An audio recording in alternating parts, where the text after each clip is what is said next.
So joining the Voices of Recovery, individuals in recovery, and that could be from substance abuse or mental illness, we want to join together, and every year we celebrate the Recovery Month. We celebrate those that are in recovery. So making connections and connecting with one another, what we decided to do this month was connect internally and also externally to our community. So we've been just trying to reach out to our community. Actually, during this last few months, we've had the opportunity to do a lot more of that. And so this month just kind of wrapped it up all together, and we just wanted to celebrate that. Yeah, and in terms of connection, if you think about people standing in a big circle, and if we had a ball, like a ball of yarn, and we tossed it around the room and everybody ended up grabbing that ball of yarn, we would make a web. And if anybody plunks that web, everybody experiences the effects of that. And so it's about how we are being with ourselves, how we're treating ourselves, how we're being present in our communities, and connecting in a way that helps us be a healthier, fuller community. New partners, well, I think the main thing that we've done is been able to connect with the partners that we haven't actually been able to connect with before, but we, like our referral sources and our community partners, that took a long time because we're always so busy and so integrated with a lot of things around us. When it was just a focus of trying to, say, get someone that's suffering from substance abuse into mental health, now we can just make a call, we can just send an email, and it's smooth. So not necessarily really new partners, but the partners that we've had that we've, it's taken more time. So it's been great. And I must say that Dr. Whitaker is fantastic at networking and making connections with the community. And so I think we really have, I have noticed this presence of deepening our connections with the partnerships that we already have. And I think that actually what we've been through in all of this has facilitated that in a big way, but you've been a big part of that. Thank you.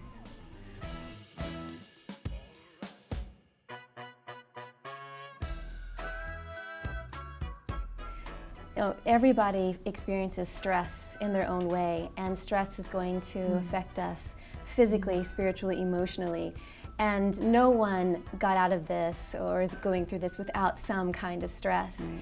And in terms of families, we've seen stress, bubble up in families, but we've gotten reports of families having more dinners together, having game nights, connecting in ways that wasn't really available because lives get so full and so scheduled. With individuals, there have been a lot of Zoom calls. I don't know if Zoom's a publicly traded company, but that would have been a really good thing to grab a hold of. But yeah, a lot of, I'm seeing individuals increase their self-care. And it's been this pandemic that happened that allowed people to pull back, recalibrate, and see what it is that they really want to give attention to. And we've seen that happen in a lot of ways with the community. Yes, and also just to piggyback on that, when we do at one point we were all at home, and the therapists were all literally we were one day in the office and then the next day at home, and they used their own stuff. It was the technology, we were trying to figure out the bugs in that, and it was a little bit bumpy for literally a few days, but they all just ran with it. Clients, we didn't even skip a beat. Clients were being seen.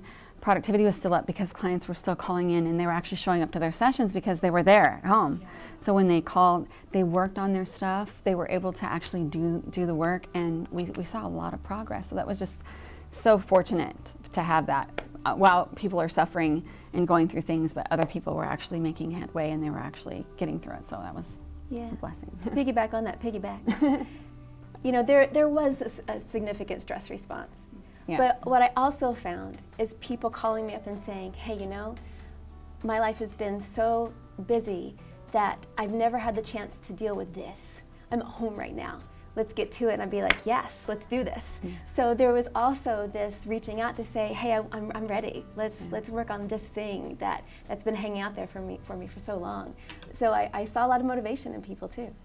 We have the Department of Counseling Services is a free service for anyone that resides in the Cayman Islands, and that's anyone, that's expats, residents, anyone who's here that's residing here, because we want to make sure that services are provided, and that's been so great to be able to offer that. And they have 3 branches of the Department of Counseling Services. We've got Caribbean Haven Residential Center, we've also got Family Resource Center, and we've got the Counseling Center. So those are 3 entities under the Department of Counseling Services. Sometimes people don't know that because we're all together and we work so closely with everyone that it just depends. But we can connect you to any of those services. And so it goes from like the least intensive treatment into the most intensive treatment. So those individuals that are really suffering from drug and alcohol use and chemical dependency and addiction, we have that residential facility that helps give them that safe and secure environment so that they can succeed and they can get a job, they can get secure housing, and they get connected to the right services, maybe stabilize on medication, that kind of a thing. And then once they're in there and then they've succeeded, and then we've got group programs, we've got individual therapy there, then they can transition out into the community. And you can pop in anytime because I'll just ramble on about our services. They can pop out into the community, and then they can come in into our outpatient services. So we have outpatient individual, family, couple, and groups. And so the groups, we have early recovery, relapse prevention, and intensive outpatient treatment. So those are steps also. So as they're receiving direct counseling, they're also receiving group counseling as well. Then we also have the FRC, Family Resource Center, which they are they're so out in the community doing so many amazing things. And they work with parents and children in a lot of the psychoeducational pieces of it. And they help with the needs of the community. They just started a SNAP program for young girls, and they work with the children and their parents at the same time simultaneously. So. Yeah, and also programs to help with to foster more emotional resilience with parents that have younger children. So FRC Parent does coaching. a lot of good, parent coaching, a lot of good work. And then in terms of the Counseling Center, we have a team of great therapists, and we all have kind of our own specialty of what we enjoy focusing in on, but we're also generalized practitioners, so we deal with a lot of things in the capacity that we work in, and we are busy. We're busy, yeah. We're really quite busy. Okay. A couple variables that come to mind to me is education and resiliency, like our own internal state of being and our resiliency, and there also too, there is a stigma, and I would even say shame of reaching out there to learn how to do things in a different way, a more adaptive way, and I think that when people learn their own capacity for emotional resilience, things begin to change. And it's just getting it out there and letting people know what they really have the capacity for, because it's much greater than what some people think. And we all have this capacity to lean in and to move through our things, because we don't go into addiction because it's our career choice. Yeah, it's not a hobby. We go into addiction because we are trying to not feel or not deal with something else, and so it does for a little while cover up that stuff, but it doesn't. There is no resolve, and so it's when people get that great good news that there is this capacity to move through things in a way that's healthy, in a way that is resilient, in a way that is adaptive, and it's strong to bring in a team of people around you, friends and family and professionals, to help you move through what's showing up in your life. Because a lot of times they're not your support system. And so you go back into that environment, you go back into your home, and it's the same. So that's one of the ways that kind of hinder people from, sometimes you'll see people that quit and they never pick it up again. Yeah. I know people that have been sober for 30, 40 years and just never went back. And I know some people that took them 20, 40 times just to get sober. But it's also a brain mechanism for that pleasure center, that reward system. And have you heard that saying that it's better the devil that you know than the devil that you don't know?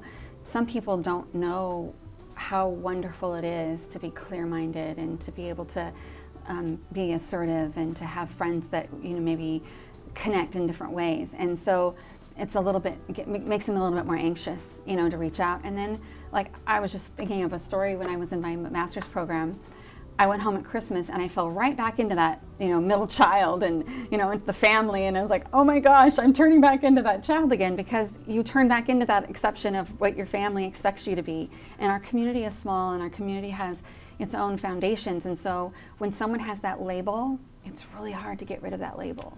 So that's why we have to start changing our focus as a community and as a family members, and say, this is a person, this is a brother, a son, a sister, a mother, this person has issues. but this is also a human that we need to care for. And once we change that, I think that you'll see less recidivism, and then the community can kind of wrap around and embrace them.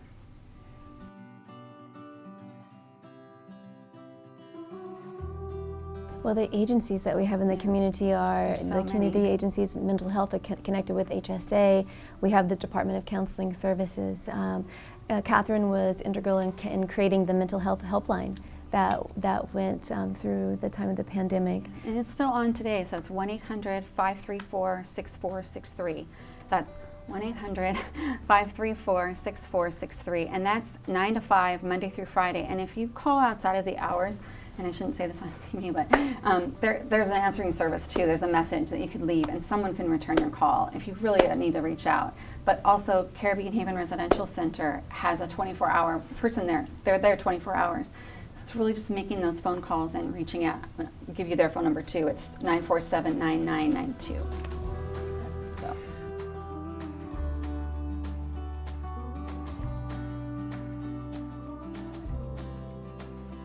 I think that's maybe both, but that's the case everywhere. Everyone has their own personal choice of what they want to believe that their truth is and what's happening. And a lot of times, family members need to have those boundaries as well with the people that have hurt them. So there's those consequences of behavior as well. However, I really think that the community and I've not been here that many years, but I see the community evolving and being really open and listening. I talk to more parents that before might not have wanted their children in services that are open now. I see families that are healing and families that are just being a little bit more receptive. So I think we're on the mend. Yeah, I've seen individuals that don't want to come in. They feel like being in a group is going to be much too vulnerable, much too exposing, but once they get in it, they really enjoy it. They look forward to coming back. They're getting so much from it. And so that one person at a time experience, that corrective emotional experience of what it can be when you step in and take a look at what's going on and how other people are coping and dealing and doing it together, it changes things. Yeah. Changes things dramatically. Yes, we have mandated services as well. So we have individuals that come in from drug court that have to do relapse prevention. We have individuals that come in for DUI that have had a driving offense, and so once they come in and then they hear how how your body relieves the toxins, how long it takes the alcohol to leave your system, and then just more education on really what is your blood alcohol concentration, and those kind of things, and if marijuana and alcohol is used together, or if they're using prescription drugs, how does it affect it? All these things some of them didn't know before. So when they come in, they might be mandated at first, but then they end up staying, or they end up staying in the groups and really learning a lot and just becoming, maybe sometimes never using again, or just super enlightened. Yeah. Process. Addiction is not an illness that you cure and then it's over. And then let's say a couple years down the road you pick up alcohol or drugs and you start all over again. It's a progressive illness. If you use and then stay clean for a little while and then pick up again, it starts off right where it was before.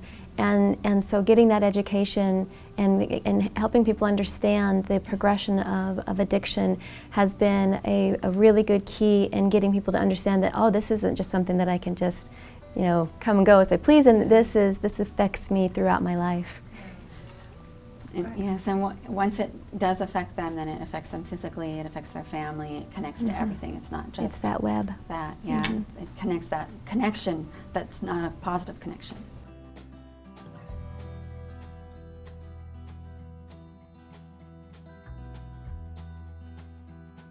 Absolutely. We're very much, that's one of the things that we're really strong on, because we know that the community is, it's a community that is a very connected community, and there's so much love in the air, and there's so much connection and love for all of the individuals that, sometimes that spills over, and then they want to know more about things, and so we just make sure that right up front we have that confidentiality agreement, and it's a huge part.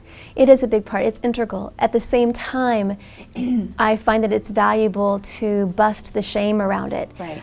Because we don't want to. We want to contain confidentiality for the privacy, for the respect, but at the same time, bust the shame that pushes that as well. So there's a freeness in it. Because when individuals recover, and then they can help others recover. But if they don't say anything about it and they just keep it under, then others might not be helped. And so it really opens up the door for people to be vulnerable and to be okay with who they are and what's happened to them, and they can just move on, and help others. Surely there have been a lot of success stories. Want to touch on a couple of those for us? Sure. Tell us a little bit about some of those? Yes. Well, we have a few that what happens is when they do succeed in recovery, then sometimes they come back and help, or they come back and help sponsor or help come and help with groups or help co-facilitate, especially in our residential facility. So we have had many that have come back. Sometimes they might lapse, we call it lapse or relapse, but then they get right back on and they might go through another program. But there's no judgment and no shame around your life. We all have issues that we're dealing with. So yes, we've had a few. Specifically, we've seen some that have not only just recovered or come out of services, but then they've led other family members, and then they've been even more connected in the community, which has been great. And I love to see it, because you'll never hear me talk about it, you'll never hear me see it, but if I see them in the community and I just go, oh my heart, yay, because you see them out all the time, because it's a very small community, and when I see them thriving, it's just the best feeling ever. It is, truly, yeah. Yeah, people don't have to live with trauma. Trauma is something that is a doorway to addiction. Trauma is something that creates depression and anxiety and diminishes people's functioning. So I've seen a lot of people come through the Counselling Centre with significant trauma that they've lived with 20 years, two weeks. It's complex trauma too. It's not just one thing. It's it can be quite complex. Yeah, and the treatment of trauma can be delivered in so many ways, but what I find is that when people get it, that there's a certain way that in the treatment of trauma that I see how the mind works, and when people get it, that this doesn't have to be acted out anymore, because it's been very automatic for so long, and we do the work of moving through this that has created stuckness. Then the mind is free. Then the mind has all this room for the stuff that they really want to come into their lives. So we've seen a lot of people be successful in their treatment where they're no longer living with the trauma. They're free. And it doesn't have to take a long time either. And then once the trauma's, then they don't have to use, or if they had substance issues before. Because our brain gets stuck in that area of where it feels like it needs to do something, because it gets stuck on that memory.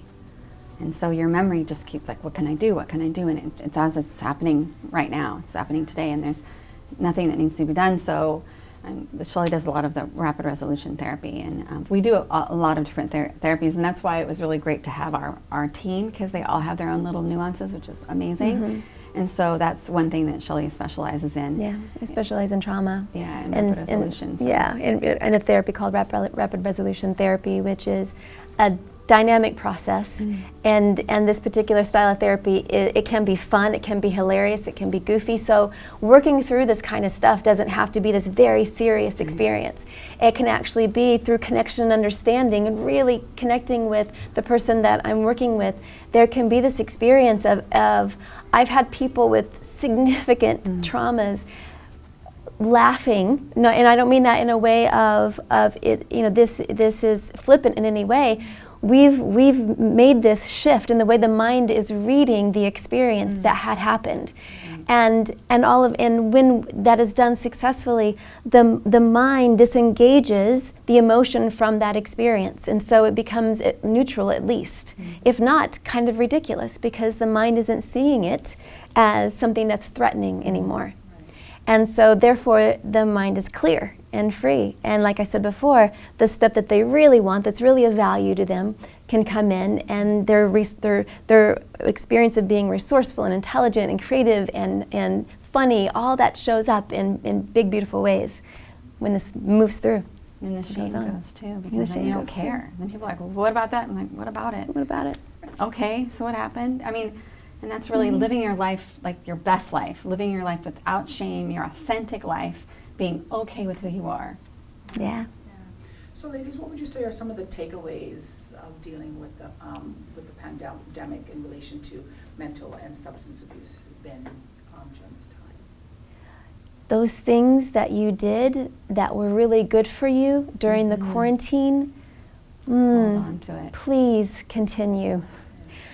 Do family dinners.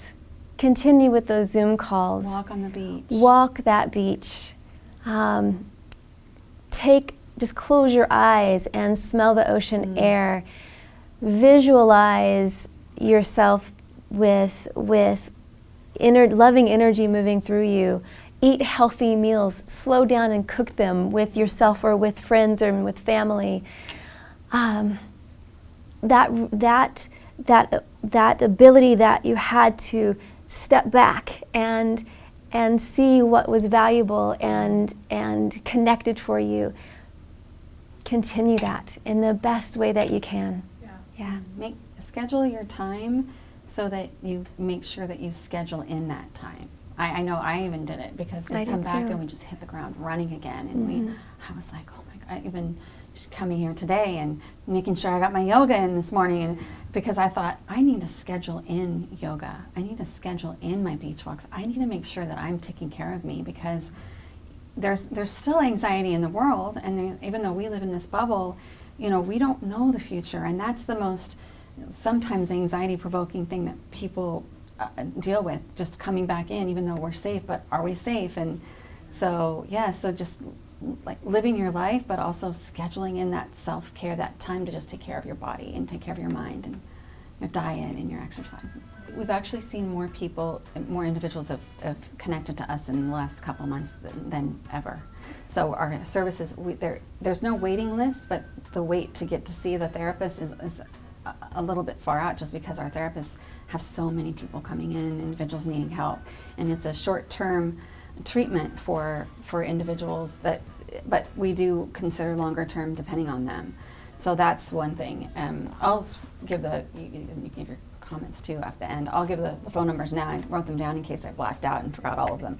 But 949-8789 is for the Counselling Centre, and that's for individual, family, couples therapy, counseling, even if you want someone else to come in. And all you have to do is call. And because of COVID, we started doing appointments by phone for intake. So if you can't come in, you can have your appointment over the phone. It doesn't have to be Zoom, because that's just your initial intake appointment to tell them why you're here. Then we connect you with a therapist. Then in a few weeks, you'll have your initial session.